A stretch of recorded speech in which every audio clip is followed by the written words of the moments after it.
Hello and welcome to this tutorial on Clickable Worksheets, also referred to, of course, as forms. The software we're going to look at mostly is Adobe Acrobat Pro, although I'm starting off here in Microsoft Word.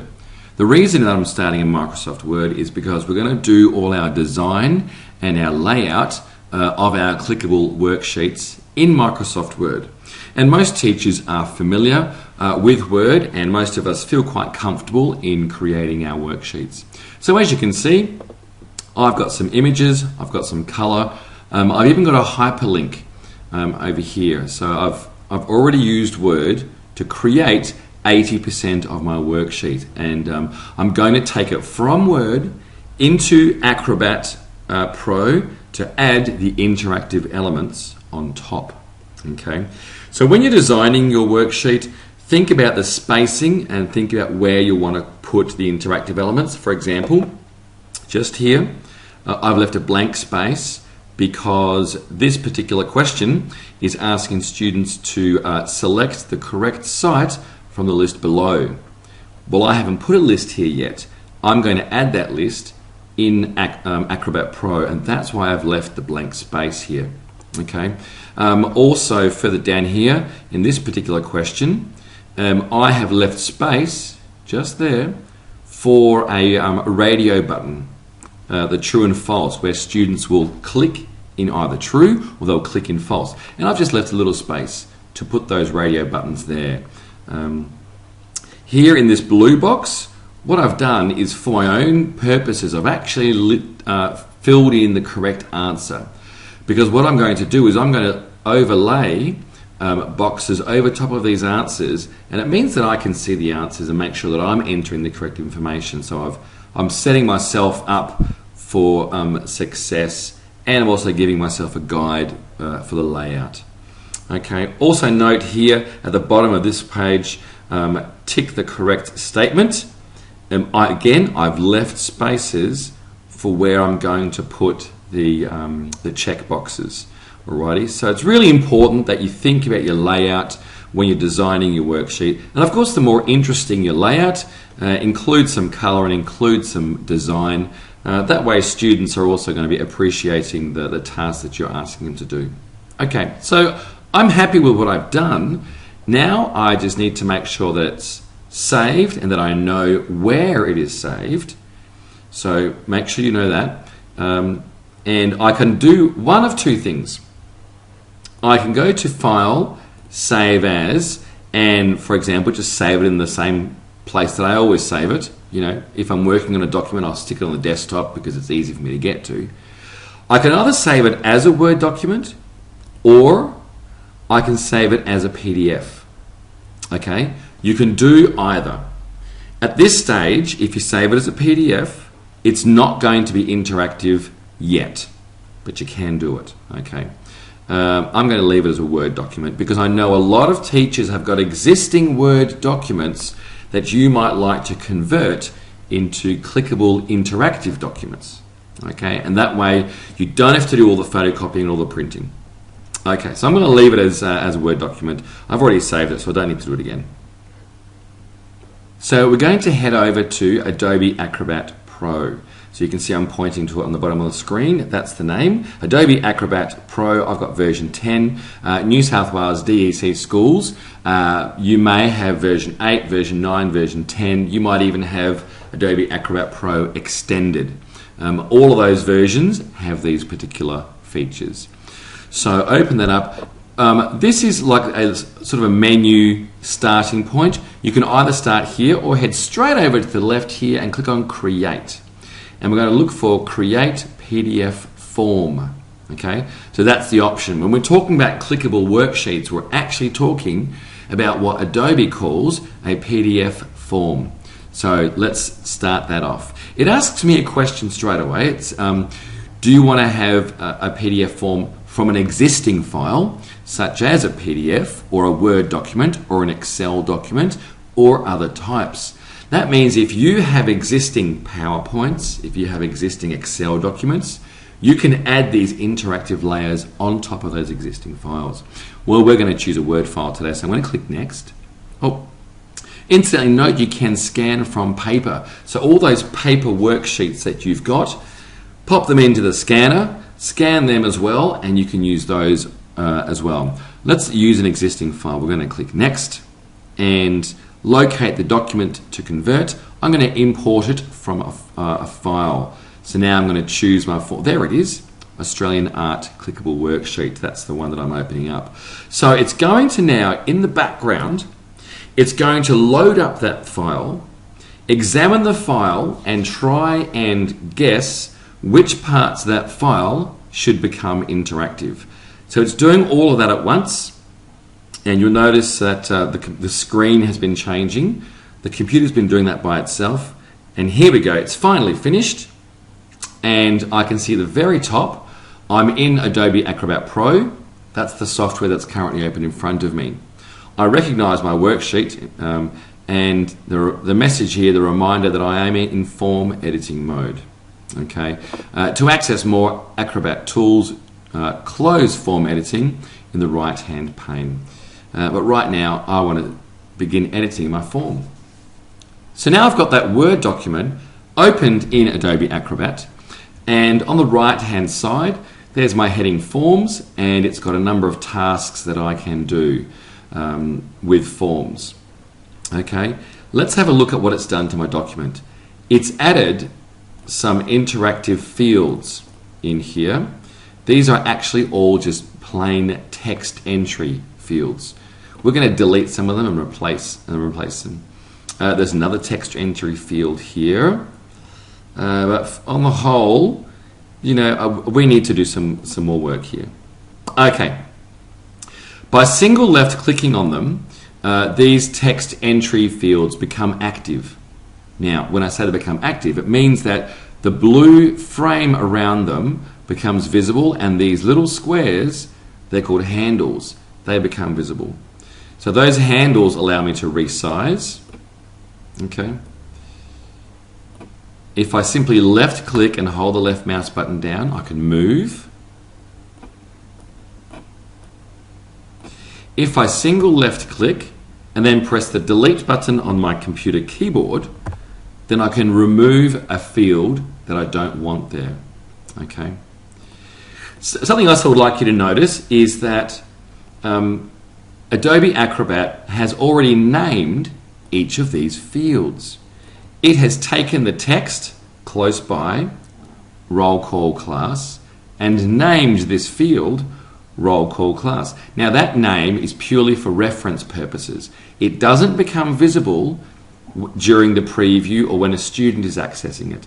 Okay, so this is purely to reference that particular field. Okay, so we need to change some of these fields. So let's start doing that. Let's get into the grunt of adding our interactive content. Firstly, with name, I'm going to add a new field over here in the top right hand corner. I'm going to add a text field because that's what I'm expecting to appear. I'm going to use these guides to place the text field on the line that I had created in Word. Now I could just name this student name. Alright, so now I've named my field, but that does not add any functionality and it does not show up for the students. I'm going to double left click on the field. By doing that, the text field properties opens up, and I've now got a lot more control over exactly what I'm expecting here. You can already see the name of the field. The tooltip. This is the piece of advice that appears when a student hovers their mouse momentarily over that interactive object. So what bit of advice might I give to a student who does that?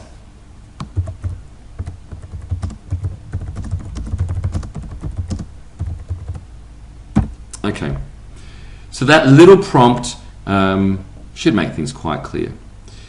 Let's have a look what else I can do. I can make it a required field. In other words, students can't complete the form without having done that. So I'm going to tick that box. I'm going to make it required. The appearance. Well, this is where I can control the border color of the field, the fill color. At the moment, those red stripes mean there is no border and there is no fill.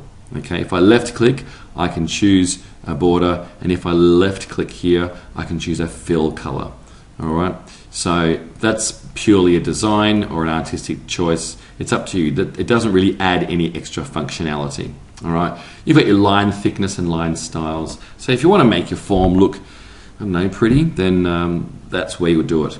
The font size, when students start typing into the field, you can then determine what font size they have, whether it's nice and large for students that are visually impaired, if they're with seeing difficulties or eyesight difficulties. Of course, a large text font is useful. And of course, choose a font that is then clear. All right. You can also choose your text color. Under the Options tab, we can choose our alignment. Is it left, center, or right aligned when a student begins to type into the field? Now, the default value, this is actually quite useful. This is what first appears when a student opens up the clickable worksheet. And you can use this as the original, even as a piece of instructions. So you could type in first name and last name, just to give students that extra instruction that they need to put their first name and their last name. As soon as a student clicks inside the field, though, that default value will be overwritten. Okay. You can choose whether it's a multi-line field, whether it's a scrolling and long text field, whether you want to allow rich text formatting. We'll have a look at that later on. Okay. Actions, we're not using actions this time round. Look, I think I'm quite happy with what I've accomplished so far. So I'm going to close that, and you can see that I've already got some changes happening here. Roll call class. In this field, I'm actually going to delete that one. I don't want a text field there. I'm going to go add a new field, and I'm going to choose a drop-down box. So again, I'm going to use the line that I put in Word as my guide. And my drop-down box, I'm going to click on All Properties, go to General. I'm going to give it a name, just for reference purposes, to keep my form organised. On this, I'm going to there's a certain number of choices in the school of what your roll call class might be. I'm not expecting the student to write any old, name. There are set names. So, Fritz roll call. So under options, I'm going to add an item. So maybe the student is in 9A, click on add. Maybe the student is in 9B. When you've added the item, click add. Maybe the student is in 9C, click on add. Maybe the student is in 9D. Oopsie, sorry. 9D. Click on add. And you'll notice the item list is then populated. If I want to change the order of that list, I can click the up and the down buttons, or I can click the delete button if I've made a mistake. You can also ask Acrobat to sort these items, to allow a user to add custom text if that's the nature of the particular question you're designing. And you can also design it so that as soon as it's selected, the value is committed and cannot be changed. So it depends. Do you want students to go back and change their answers? That's what this one here is about. Okay. I'm going to close that, and you'll see that there it is, 9D. The next field that we're going to look at is date completed. Now, Acrobat has inserted automatically a text field. So I want to tell Acrobat that I'm only going to accept dates into that particular field. So double left click to change the properties. This time I'm going to go over to Format and change it to Date. As soon as I change the format to Date, I can then choose the style of date that I want. So for example, I like day, month, year. That's the style I like. Let's see if it's here. Oh, it's not listed here. Day. All right, month, year. And there's my example, 5th of June. All right, I'm going to close that. And we've edited these now. Let's test them out. When you're designing your interactive sheet, don't be afraid to use this preview button, okay? Because when you hit preview, you get to have a look at how the interactive layer is functioning. So, under name, first name and last name. Gosh, the font is awfully big. I'd like to change that. But can I type my own name in there? Yes, I can. Okay, terrific. Roll call class. Let's see, I should be able to select from the list. Yes, I can. I'm in 9A. And dates completed. I'm going to try and put in today's date. Now, I'm not necessarily going to stick to the format, but let's see how Acrobat changes it. So today's date is the 6th of the 5th, 2014. And let's see if Acrobat recognizes that. Yes, it does. Immediately it changes the format for me. Okay, so the first three fields that I've put in place, I'm mostly happy with. I'm going to go back and change something. I've got some more things to test, so click on the Edit button and go back to Edit. Alrighty. Now, this compulsory form, it had a red outline around it. I'm going to double left click on that because I want to change the default value. I thought the text was just a bit too big, so I'm going to reduce the font size. It's on 18. I don't know why it's on 18. I guess I put it there. I'm going to change the default size to 12 so it doesn't stick out so much. And okay, I'm happy with that now. Let's continue on down and see what else there is. Now, there is a space here. Remember, I left a space so that students could select the correct site from the list below. So now I'm going to add a new field. I'm going to go to a list box, and my mouse straight away lets me draw in the size of my list box, and I'm going to make it nice and big so it suits the rest, and I'm going to give it a name, site list, because I'm going to put all the a list of the Aboriginal sacred sites, because that's part of what this assessment piece is about. Okay, so I've named it. When I double left click, it brings up the list box properties, and this is where I control the list box. Let's go straight to options, because now I want to add the options that are going to appear in this list. When it's finished, you'll see how it behaves in a second. All right, just like we did on the drop-down box, we add one item at a time. So we type in one item, hit add, and that will get sent to the list items. Okay, so as you can see, I've quickly just populated that item list. The last one I'm adding here in the item is Uluru. Now, just a little tip to help you. If there is a space after the word, then you may have some difficulty with this. So just make sure there's no spaces there. So Uluru, hit the add button, and I've got my list populated. Again, I can sort my items. I can even do multiple selections. I could let students choose multiple answers if I want to, but on this occasion, I don't want to do that. And I can, again, make the students commit immediately and they can't go back. That's what that option is there.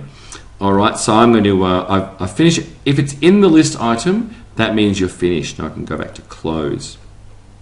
Now just have a look at my box here. See how it's got a dark blue strip and a light blue strip? That's actually showing two lines. In the preview mode, I suspect it's going to show me two answers at once. I just want to have one line showing. So I'm going to just shrink that down, else there's too many options for the students. Okay, so that's a list box. We've got the date there. We've got a drop-down box here. We've got a required or a mandatory field there. And this one here, I'm going to leave this as purely as a text box. Okay. I'm not going to change that at all. It's just a text box that students can type into a short answer. Okay, because of the size of the box, I'm not expecting a long answer. All right, so under options, at the moment it's got scroll long text. At the moment I've got that ticked, but I'm not expecting a long answer. I'm going to untick that. Yes, I am going to leave check spelling on there, and we'll see how the spelling checker interacts with some of the names of these pieces of art. Okay, let's scroll down and see what I'm doing next. Okay, over here I am going to give students the option to put the types of art in order from oldest to newest. Okay, starting with, of course, number 1, Aboriginal art in Australia is the oldest art, right through to number 7 is contemporary art. Let's see if my students have remembered the correct order. So to do that, I'm going to go to Add New Field. I'm going to go to List. I'm going to use a list box again. And I'm going to add a list box. I'm only going to create the list box once. I'm going to populate one list box with all the options. Then I'm going to copy and paste that list box several times to save myself some time. Now, the way to differentiate them, because every element must be called something different, after I've copied and pasted that same list box, I'm going to rename them. Okay, so I'm going to go ahead and go to All Properties and go to Options, and I'm going to populate this box. Okay, you can see now that I've populated my list. Let's have a look at a couple of things I have to keep in mind. Again, you can notice there's a dark blue strip and a light blue strip. This box is just a bit too wide because now I'm showing two options. So I'm just going to reduce the size of that box by pointing my mouse to the handle, left click, and resizing that box so that it's the correct size. Okay, at the moment I've got it in the actual correct order. So I'm going to sort items. If I do sort items, it puts it into alphabetical order straight away so that it's no longer in the correct order. So students aren't accidentally going to get the answer correct. Okay, so I think I'm ready now to copy that box and paste it several times. Do I want to do anything else? Do I want to change the appearance? The font? No. The name? I will be changing the name after I've pasted it. I want to keep it visible. Yes, it needs to be visible. Actions, there's no actions required. Okay, I'm ready to copy that. So I'm just going to close that box. Single left click to make it visible. In the edit menu, I'm going to go copy. I can also use the keyboard shortcut, Control, CTRL, and the letter C. So it's the bottom left hand corner of your computer keyboard is a button called CTRL. If you press that down with your left pinky and then use your left pointing finger on the letter C, that's the keyboard shortcut for control, so for copy. So that's what I'm going to do. I'm going to copy, and then I'm going to click off the box and paste. Alright, move it into position and paste again. Move it into position, paste it again, and paste again. So I'm going to paste the interactive element over top of my correct answers. So my correct answers in Word are now acting as a design guide for me. So I've got all my spacing the same. Okay, the next thing I need to do is change the name of these interactive elements, because at the moment they're all called the same thing, and that's going to cause a problem. So I need to make sure that they are all called something different. So double left click to open up the properties, go to General. I'm going to call this answer 1, and I'm actually going to copy that, close, because now I can go paste answer 2, close, double left click, paste answer 3, close, double left click, paste, and answer 4. Okay, so I'm just trying to be as efficient and time conscious as possible. Answer 5, and paste, that's answer 6, and paste, that's answer 7. Okay, so now I have named each one of these interactive fields with a different name so that when we're previewing it, there's no confusion and Acrobat knows exactly what's going on. Okay, done. Oh no, I've just noticed something. At the moment, the first answer, Aboriginal, is the one that's there for all of them. I could leave it like that by default, okay, as a hint maybe to students of what the oldest type of art is, or I could actually, in the options, add an option called choose ... I could add that. And then notice down here it says select an item in the list to make it the default choice. So when I close that, you'll see the word choose comes up, instructing students to choose the type of art. So that's up to you if you want to set a default value in your interactive fields. Let's go over here and let's see what we can do over here. So the visual arts have a long history in Australia, with art dating back at least 30,000 years. Big statement. True or false? Okay, let's add a new field. Let's choose a radio button. Now, radio buttons are either one or the other. Okay, this is where you do yes, no, true, false, that sort of scenario. That's a radio button. Okay, you can only have one choice. The checkboxes, that's the one where you can have multiple choices. Okay, I'll put one radio button in, and I'm going to copy that one and paste it and put it in the position over here. Now, I want to point out something with radio buttons. You'll notice that this button here belongs to something called Group 5. This here also belongs to Group 5. That means only one of those options in that Group 5 can be correct. Okay? So in order for it to be either or, it's got to be part of the same group. And in this case, it's called Group 5. So if I put 7 more radio buttons in order to make sure that only one of them worked, they would all have to be part of that same group. Okay, I think I'm ready to test. Oh, no, I'm not. Got a few more things to add. What story, message, or feeling would you want to share through art, and who would you share it with? Write at least 3 sentences. Okay, well now I'm expecting a longer response. I am going to add a new field, add a text field. So this time I'm going to drag out a larger text box. In fact, I'm going to make it exactly the same size as the box that I drew in Word. All right, in Word, it's purely there for design or decorative purposes, if you like. But the text box that I've now traced over it happens to be called Text 6. That's fine. It's the only one called Text 6. Let's double left click and let's make sure that students can write a long response. Okay. Font size 12. I'm happy with that still. Options. This time I want to give them the option to do multiple lines. So as they start typing and they get to the end of this text box, they automatically get a carriage return and it starts typing here. Okay. I don't want to do scrolling long text. I want all the text to stay in that box. I don't want it disappearing out of the sides. I will allow rich text formatting, and I'll show you what that is in just a minute. Okay. I'm going to give them a limit of 300 characters. I don't want them writing a gigantic essay.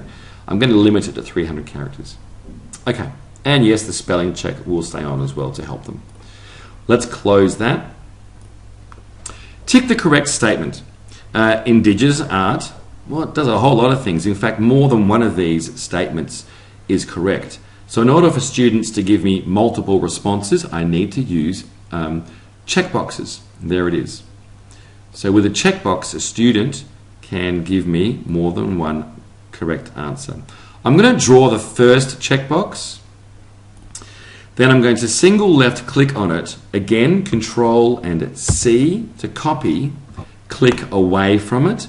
And Control and V to paste.